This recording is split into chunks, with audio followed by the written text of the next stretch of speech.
দেশের বৃহত্তম মৎস্যবন্দর মহিপুরে মেসার্স ফয়সাল আইস প্ল্যান্ট একটি আধুনিক প্রতিষ্ঠান।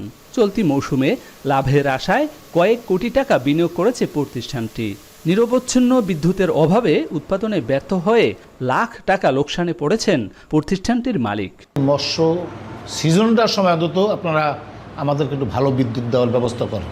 হয়তো গ্রামে একটু কম দিয়া যে আমাদের এই যে মার্কেটের জন্য বরফ করার জন্য আমরা বিদ্যুৎটা একটু ভালো দেন, কিন্তু আসলে তো আমরা পাইতেছি না পাইলে আমাদের ব্যবসাটা একদম ধ্বংস হয়ে যাবে। মৎস্য বন্দরে ৩০টির অধিক আইস প্ল্যান্ট মালিকরা এবছর ৫০ কোটি টাকারও অধিক বিনিয়োগ করে লোকসানের ভাবনায় পড়েছেন। কাঙ্ক্ষিত বিদ্যুতের অভাবে গত কয়েকদিনে বরফ উৎপাদন কমেছে আশঙ্কাজনক হারে। এতে ক্ষতিগ্রস্ত হচ্ছেন হাজারো সামুদ্রিক ট্রলারের জেলে ও মালিকরা।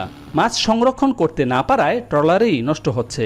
একই সঙ্গে মাছের ন্যায্য মূল্য না পাওয়ায় প্রতিদিন কোটি টাকার লোকসানে পড়েছেন জেলেরা। অনেক কারেন্টের জন্য অনেক সংকট, এই জন্য কাপড় ধরতেছে না, আমরা সাগর যেতে পারতেছি না। বরফ যা পাই তা সেই মতো টেম্পারেচার থাকে না, যার কারণে মাছ অল্পতেই 2 নম্বর কোয়ালিটি হয়ে যায়।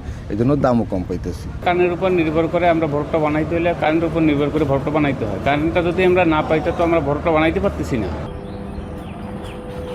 পটুয়াখালীর কলাপাড়ায় পায়রা এবং আরএনপিএল বিদ্যুৎ কেন্দ্র থেকে উৎপাদিত ২৬৪০ মেগাওয়াট বিদ্যুৎ জাতীয় গ্রিডে যুক্ত হলেও সুফল পাচ্ছে না এ অঞ্চলের শিল্প প্রতিষ্ঠানগুলো। প্রাপ্তির খাতায় মিলছে চাহিদার 3 ভাগের 1 ভাগ বিদ্যুৎ।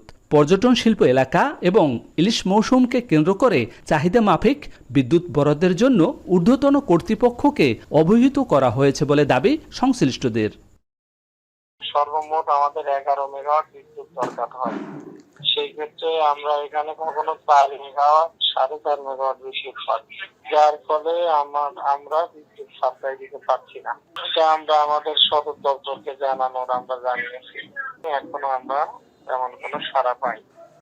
মৎস্য শিল্প, পায়রা বন্দর, সাবমেরিন ল্যান্ডিং স্টেশন, পর্যটন নগরীকে লাভজনক হিসেবে সমুন্নত রাখতে বিশেষ বিবেচনায় চাহিদা অনুযায়ী বিদ্যুৎ সরবরাহ করে জাতীয় অর্থনীতিতে ভূমিকা রাখা দক্ষিণাঞ্চলের শিল্পাঞ্চল রক্ষা সময়ের দাবি বলে মনে করছেন বিশেষজ্ঞরা।